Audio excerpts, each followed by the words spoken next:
Bien, bonjour à tous et bienvenue dans ce nouvel épisode de Et si on en parlait? Et aujourd'hui, c'est un épisode très spécial puisque aujourd'hui, nous sommes avec Michel Rivier. Bonjour Michel, Bonjour, Loïc. comment tu vas? Ça va bien, merci beaucoup. Voilà, c'est un épisode qui est sur l'évangélisation. Donc voilà, puisque Michel Rivier est un évangéliste. Et donc, Michel, je vais te demander de te présenter rapidement. Alors donc je m'appelle Michel Rivier, je suis marié, 3 enfants, on vient d'avoir notre 10e petite fille. Oh, Voilà, félicitations! voilà, merci. J'y suis pour rien, mais voilà.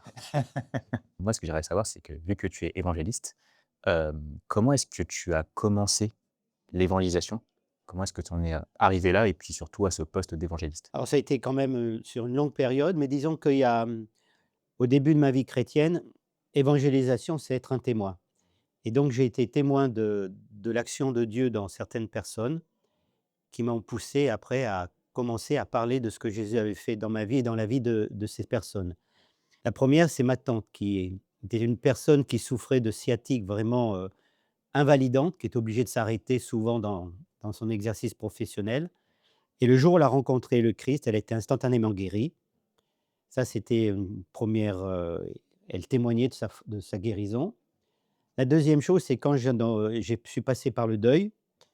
À l'âge de 18 ans, j'ai perdu mes parents, tous les 2 de cancer, et j'étais fils unique et donc je me suis retrouvé seul dans la vie à 18 ans. Tout l'avenir que j'avais fixé s'est écroulé et là aussi également, j'ai vu vraiment que Dieu était quelqu'un de très concret, qui s'occupait des besoins et qu'il était la solution à tous les problèmes et quand on est orphelin et qu'on n'a plus d'argent, que nos études qu'on a commencé une médecine, c'est pas possible, vraiment de mettre Dieu, que Dieu intervienne, ça a été vraiment, si tu veux, un plus de voir qui il était, ce qu'il pouvait faire dans la vie des personnes. Puis la troisième chose, qu'en tant que kinésithérapeute, parce que donc après, j'ai fait des études de kiné. J'ai vu dans la vie de nombreux patients auxquels je parlais, des transformations de vie et donc c'est comme ça que petit à petit, à travers toutes ces étapes, eh bien, j'ai ressenti en moi cet appel d'annoncer l'évangile. Donc je suis parti d'abord en école biblique pour me former un peu en Angleterre et puis c'est comme ça que petit à petit, j'ai commencé ce ministère de parler de Dieu, de témoigner de Dieu dans l'église et puis après le Seigneur a ouvert d'autres portes. J'étais reconnu dans le ministère en 2015 et maintenant voilà, Tu continues, je continue. tu sais, il y a quelque chose qui est très intéressant que tu as dit au tout début, c'est que tu attends justement témoigner. Voilà. Alors justement, je voudrais rebondir là-dessus, Oui, parce que pour beaucoup de personnes, évangélisation, ça fait un peu peur comme terme, mais évangélisation, ça veut dire ni plus ni moins être un témoin de Christ. Et qu'est-ce que c'est qu'être un témoin? Ben, s'il y a un accident dans la rue et que tu rencontres tu vois cet accident, qui est des blessés, la police va te voir, va te poser des questions et tu raconteras ce que tu as vu. Eh bien, l'évangélisation, c'est être un témoin, c'est-à-dire dire ce que Jésus a fait pour nous, point barre. Et quand on réalise cela, eh bien, c'est un peu ça démystifie, si tu veux, le mot évangélisation qui parfois rebute un peu les personnes. C'est être un témoin et n'importe quel chrétien qui a reçu Jésus, eh bien, peut dire ce que Jésus a fait pour lui. Donc il y a pas d'excuse en disant: «Ah ben non, moi je ne suis pas spécialiste ou je suis timide». Non, le Christ est entré en toi, a fait une œuvre en toi, donc tu peux témoigner et pour moi l'évangélisation, c'est être un témoin de Christ. C'est tu ni plus ni moins, voilà. bah, justement, je te rejoins totalement par rapport à ça parce que moi, ce que j'aime bien dire, d'autant plus que dire justement ce que Dieu a fait pour nous, c'est aussi le comportement, la manière Absolument. d'être. Alors je peux rebondir là-dessus. Pendant mes années de travail en tant que kinésithérapeute, donc pendant un moment j'ai travaillé dans un cabinet libéral et après j'ai travaillé 25-30 ans dans une équipe de 20 kinés. C'était à Lyon, c'était sur un des hôpitaux de Lyon et je travaillais en service de réanimation et ce qui m'a beaucoup aidé et je vais rebondir sur ce que tu as dit, beaucoup de gens vont travailler parce qu'à la fin du mois, ils touchent leur argent, ce qui est normal. Mais moi, j'avais changé mon paradigme. C'est-à-dire, j'allais travailler en réalisant que ce travail que j'avais reçu, c'était le champ de travail, mon jardin, si tu veux, que Dieu m'avait donné et que je devais entretenir ce jardin. Bon, il se trouve qu'à la fin du mois, je touchais mon argent, c'est normal, mais ce jardin, c'était, en quelque sorte, oui, ce que Dieu m'avait donné et ce que j'ai toujours, mis en exergue, en importance, c'est de faire mon travail le mieux que je peux, comme si je le faisais pour le Christ et jamais de m'immisquer dans les discussions, les critiques, parce que dans une équipe de 22 personnes, les critiques, ça va, tout va, les blablabla, enfin, et cetera. Et donc de garder cette attitude, tu vois, de faire mon travail le mieux que je peux, en tant qu'kiné, surtout avec des patients qui sont en réanimation, qui souvent sont entre la vie et la mort, donc voilà, et c'était que, un travail très précautionneusement, voilà, j'y arrive, et puis surtout donc être un témoin par les actes. Parce que beaucoup de gens sont déçus des religions, parce qu'ils voient des gens qui se disent chrétiens et qui font n'importe quoi. Et John Maxwell, donc qui est un écrivain chrétien, il a dit ceci que je trouve très important: 89 des personnes reçoivent ce qu'ils voient, 11 de ce qu'ils entendent et 1 d'autres. Donc c'est-à-dire le fait de montrer par son travail, par son honnêteté, par son sérieux dans une équipe professionnelle, c'est un témoignage extraordinaire. Parce qu'après, ça entraîne que les personnes, quand elles ont des problèmes, elles viennent vers toi parce qu'elles savent elles trouveront quelqu'un, tu vois, de très confortable, de juste et qui ne va pas se mettre à voilà. Pour moi, le témoignage, c'est bien sûr de parler de Jésus, bien sûr, hein, tu dis ce que Jésus a fait, mais c'est aussi, et parfois on l'oublie, par les actes. Parce que combien de fois des personnes ont dit: «Oh bah non, lui il est chrétien, mais regarde ce qu'il fait, regarde comment il se comporte», et cetera, et cetera, et cetera. Donc voilà à peu près le témoignage, et donc évangéliser, bah, c'est un témoin tout simplement, donc c'est très facile. Je te rejoins tout à fait sur ça parce que clairement, moi aussi, je partage clairement sur, le fait qu'il faut avant tout témoigner Absolument, et finalement, c'est la manière la plus simple qu'on a de exactement, pouvoir, évangéliser dans voilà, tous les cas. exactement, Ouais, exactement. donc voilà, je pense que ça peut vraiment être encourageant pour les personnes qui sont réticentes à l'idée Et puis d'évangéliser. surtout aussi Mmh, pour ces personnes réticentes de savoir que ce que vous semez mmh, produit toujours du fruit. oui, tout à fait. La Bible nous dit: «Jette ton pain à la surface des eaux, avec le temps tu le retrouveras». Ce que tu as semé comme évangile, ça grandit et puis un jour ou l'autre, ça produit du fruit, et enfin, si je peux en profiter, juste un court témoignage. C'est ma femme qui m'a reporté ce témoignage. Un jour, elle a entendu le témoignage d'un homme de 70 ans qui racontait comment il s'est converti. Quand il avait 5 6 ans, il fréquentait une église évangélique à l'école du dimanche, et il a suivi les cours de l'école du dimanche pendant 2 3 ans, et après ses parents ont muté dans une autre ville et il a été coupé de toute présence chrétienne. Il a mené sa vie, fait ses études, s'est marié, heu, a eu des enfants, des petits-enfants, une vie normale quoi, et à 70 ans, en passant un jour dans les rues de la ville de Rouen, en Normandie, il passe devant une salle où il entend un chant, et ce chant qu'il entend correspondait à un chant qu'il avait chanté quand il avait 4 5 ans. Il est rentré dans cette salle, il s'est converti. Bon, je ne veux pas dire qu'il faut attendre 70 ans pour que quelqu'un se convertisse, mais je veux dire que quand on sème, la semence grandit d'une manière rapide ou peu rapide. Par exemple, un bambou peut pousser d'1 mètre en une nuit. J'ai jamais vérifié, mais paraît-il, c'est ce qu'on dit. Tandis que le bonsaï pousse de quelques centimètres sur 3 4 mois. Pourtant, il y a la vie dans les 2 côtés. Donc c'est pour ça, témoigner en s'entendant bien sûr que la personne se donne à Jésus, mais c'est pas notre problème. Notre problème, c'est de témoigner, c'est l'œuvre du Saint-Esprit qui fait le Exactement, c'est voilà, ce que j'allais dire en plus. C'est le voilà. Saint-Esprit en fait C'est qui lui qui fait. voilà, c'est Nous, ça. on est simplement un témoin et Mmh, c'est lui qui fait le boulot, quoi, si je ouais, peux employer cette et expression. puis surtout, ce qui est important à dire, c'est que le temps de Dieu, c'est pas notre temps. Ah exactement. Ouais, Eh oui, il donc y a des temps, des toujours, fois, hein. si ça prend des années pour que la personne se convertisse, bah, c'est normal en fait, c'est parce que Dieu l'a décidé ainsi. Et ça t'encourage. Mmh, Parce qu'au début de ma vie chrétienne, et merci de rebondir là-dessus, je me disais: «Mais je comprends pas mon pauvre, tu témoignes, rien ne se passe, il y a pas de gens qui se convertissent». Jusqu'à ce que je réalise, mais il disait: «Mais c'est pas ton boulot. exact, ouais. Témoigne, Mmh, sois un témoin mmh. et laisse faire le Saint-Esprit de Dieu». Et quand tu réalises ça, bah, ça t'enlève un fardeau très lourd que tu peux avoir sur tes épaules, quoi. Oui, du coup, Michel, tu sais, par rapport aux actions d'évangélisation, tu sais, on voit pas mal de personnes dans la rue qui vont des fois parler ouvertement aux personnes. Toi, quelles sont les actions que tu t'es amené à faire? Parce que je sais qu'il y a la fête de la lumière, il y a la distribution des bibles, il y a aussi des fois des sorties dans Villeurbanne que tu fais. C'est très varié. Alors c'est sûr qu'il y a d'abord, les actions qu'on fait dans l'église. Donc une fois par mois, on sort le samedi pour faire du témoignage, dans la rue. Il y a également dans l'église, le premier dimanche de chaque mois, on fait une réunion spéciale de témoignage et évangélisation. Et puis bon, mon ministère d'évangéliste, donc, disons, est impliqué dans l'église locale, mais également à l'extérieur. Oui. C'est-à-dire que des églises m'invitent pour des missions d'évangélisation dans d'autres églises et même des fois à l'étranger aussi. Voilà.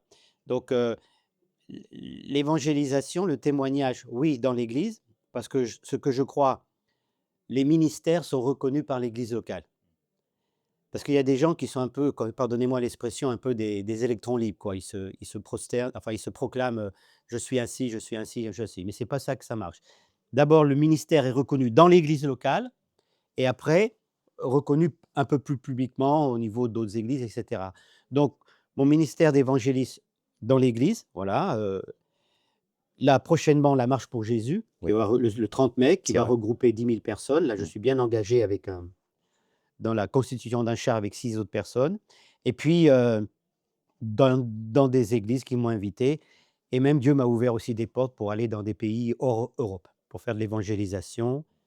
Par la grâce de Dieu, j'ai pu aller donc en Colombie, en Inde, même en Chine. J'ai pu aller prêcher avec, faire de l'évangélisation avec l'église souterraine chinoise à Pékin. C'était vraiment une expérience vraiment profonde.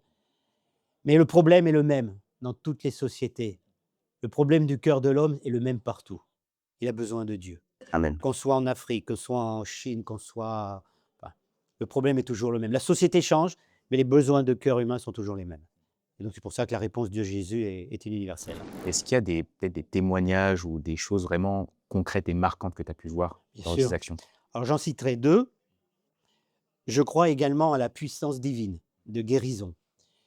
J'ai été témoin, je peux le témoigner, vérifier, d'un miracle. Mmh. Alors comme j'ai une formation de kinésithérapeute, quand je parle de guérison ou de miracle, c'est pas, tu vois, j'avais mal à la gorge, on a prié pour moi. Non, c'est vraiment des choses, Concrètes. concrètes. C'était donc, pendant la Sainte Seine, donc c'est moi qui présidais le culte et puis pendant la Sainte Seine, donc j'invite les frères pour partager le repas et je donne le pain, pour prier à un frère qui se met à pleurer, mais à pleurer, à pleurer. Alors, on s'imagine bien dans une église, quelqu'un qui se met à pleurer, à pleurer. Alors je lui dis: «Mais Joaquin, qu'est-ce qui t'arrive?» Et là, en pleurs, il dit: «Priez pour mon petit-fils Enzo. Il est né hier, donc samedi, et il est né sans gros intestin. Et donc lundi, donc le lendemain, il va être opéré donc à l'hôpital de Brousse et on va lui mettre un anus artificiel pour permettre aux aliments De circuler. d'être évacués dans cette poche et dans quelques mois, après on lui refera un intestin avec, du plastique, enfin avec du drapelon, enfin bon, peu importe. Alors je dis: «Bon écoutez, on arrête la Sainte Seine, Mmh. je demande à toute l'église de prier». Mmh. Toute l'église a prié, Mmh. à haute voix. L'après-midi, Mmh. ça s'est passé comme ça. Ouais. L'infirmière rentre dans la chambre d'Enzo pour faire son tour, elle sent une odeur de sel. Elle est surprise. Pourtant, il y a qu'Enzo dans la salle. Elle va vers le lit d'Enzo, effectivement, ça sent l'odeur de sel. Elle enlève la couche, elle voit des sels, elle ne comprend pas. Elle appelle l'interne de garde, qui arrive, qui lui ne comprend pas, qui appelle le médecin senior, qui arrive, qui font une échographie. Et qu'est-ce qu'il découvre? Un gros intestin. Alléluia. Donc, pour moi, c'est un miracle, Ouais. parce il y avait rien et il y a eu quelque chose. Et puis une autre expérience aussi que j'ai eue, c'était, une personne un jour qui est venue vers moi à la fin d'un culte, qui m'a dit: «Est-ce que Michel, tu peux prier pour moi?» Je dis: «Bah oui, quel est ton problème?» Elle me dit: «Voilà, j'ai une tumeur de la taille d'un œuf de pigeon dans le cervelet et je vais me faire opérer à l'hôpital neurologique». J'ai dit: «D'accord, est-ce que tu peux prier pour moi?» Alors, je vais prier pour lui tout simplement et donc, dans la semaine, il va voir se faire, il rentre à l'hôpital et le chirurgien, pour être sûr de son intervention, parce que le cervelet, c'est le siège de l'équilibre, donc il refait passer un scanner et il refait passer un scanner, il y a plus rien, il y a plus rien. Alors Mmh. il convoque cette monsieur, il dit: «Mais qu'est-ce que vous avez fait?» Mmh. Et là, je scanner avant, on voit très bien la tumeur cancéreuse comme un œuf de pigeon. Là, il y a plus, qu'est-ce que vous avez fait? Et donc le monsieur dit: «Ben, on a prié pour moi» et ce chirurgien a dit, texto ces mots: «Bah, il y a des choses que la nature fait qu'on ne comprend pas, quoi», voilà. Bon, alors, il y a eu d'autres moments où Dieu a agi dans la guérison, mais je reconnais que parfois Dieu ne guérit pas toujours Pourquoi? Je n'en sais rien. Il est souverain, il fait ce qu'il veut, mais je prie pour les malades parce que je sais que le temps des guérisons n'est pas fini. Si vous êtes malade, venez nous voir le dimanche à 10 heures. On priera pour vous et le Seigneur vous touchera parce que je crois en la guérison divine. Et ces témoignages que je vous ai partagés ont été vérifiés, contrôlés par des médecins. Ce n'est pas le hasard. Dieu est un Dieu qui guérit, qui sauve, qui libère et qui est capable de faire des choses merveilleuses comme recréer un gros intestin dans l'estomac de ce petit Enzo. Bah, merci beaucoup en tout cas pour ces témoignages De qui rien, sont la manifestation du fait absolument. que Christ est là, Voilà, parmi nous, c'est ça, qui est vivant. absolument. Justement, par rapport à ces actions d'évangélisation, il y en a une que tu mènes sur Internet, en tout cas qui était vraiment active pendant le confinement, qui s'appelle Ta 5 minutes. Oui, Donc déjà, est-ce que tu pourrais nous dire un petit peu le plus contexte. sur ça? Je reviens à la période du Covid quand tout le monde était enfermé chez soi, C'est ça. donc les cultes étaient en Zoom, Mmh. hein, et donc un des moyens pour un petit peu exhorter les gens, c'était de faire des tout petits podcasts de 5 minutes sur des sujets très concrets et donc ça a duré pendant quelques mois, puis ça s'est arrêté et donc on va le reprendre à la rentrée. Alors, heu, comment ça se déroule? Pour trouver les sujets, d'abord je prie. Ah oui, sans prière, il y a rien du tout C'est clair. et Dieu me donne des pensées, ou des illustrations et puis une fois que tout est bien outillé, eh bien, je peux l'apporter. Donc ça dure 5 minutes, j'essaye de tenir 5 minutes. Un exemple très concret, par exemple, un podcast que j'avais fait de 5 minutes, c'était, comme quoi Dieu veut utiliser le potentiel qui est en toi. Pardon. Bon, c'est banal, bah oui, Dieu veut utiliser le potentiel et puis j'avais associé une petite illustration. C'est celle d'un gland de chêne, voilà. Donc si je te demande à toi: «Qu'est-ce que c'est?» tu vas me répondre Ah, la chaîne. et ben, moi je lui dirai: «Non». On dit: «Bah, pourquoi?» «Parce que toi tu vois un gland de chêne, moi je vois une forêt». C'est la différence.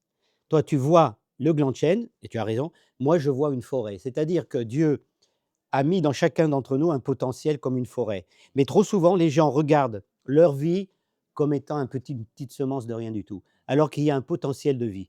Et pour que ce potentiel de vie, qui devienne un chêne, grandisse, il faut qu'il tombe en terre, qu'il meure à lui-même. Mmh. C'est-à-dire, c'est synonyme d'une consécration vraiment à fond, de vraiment se donner à Jésus. Jésus n'a pas besoin de timorés, il ne veut pas des gens à 80%, il ne veut pas des gens à 99%, il veut des gens à 100%.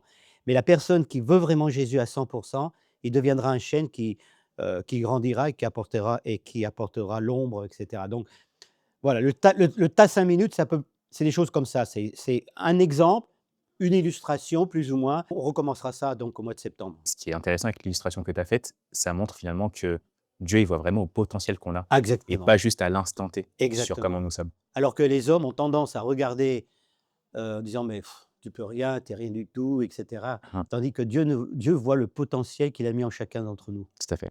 Et quand on réalise cela, Mmh, eh bien on est heureux, quoi, quel que soit notre ministère. Moi je le dis toujours, celui qui fait le ménage fidèlement dans l'église, mmh.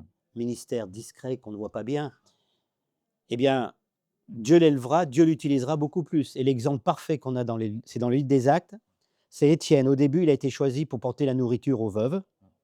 Bon, c'est pas terrible, hein, porter de nourriture aux veuves. Mais quand on voit après 1 ou 2 chapitres, on voit le même Étienne rempli du Saint-Esprit faisant des miracles et des donc ce que je veux dire, c'est que quand on est fidèle dans la tâche que Dieu nous a donnée, Dieu nous utilisera pour quelque chose de plus grand, pour permettre justement de développer ce potentiel qui est en nous. Qui a ne manquez pas, ces courts épisodes de ta 5 minutes parce qu'ils sont réellement impactants et puis, voilà, surtout, je pense que tu auras à cœur de faire plein d'illustrations comme tu viens de le faire. Voilà, bah, Voilà. j'espère. Bon, en tout cas, merci beaucoup Michel Et avec pour cet plaisir. épisode. Voilà, pas de Je problème. pense que c'était réellement impactant et puis, surtout sur ce sujet de l'évangélisation. Bon, il y a encore tellement de choses à Oui, dire, mais je pense que l'essentiel a été dit en tout tout cas. à fait. Voilà. Voilà. Merci à vous d'avoir suivi l'épisode. Donc, n'hésitez pas à liker, partager, vous abonner également à la chaîne, de l'église et puis, à bientôt pour un nouvel épisode.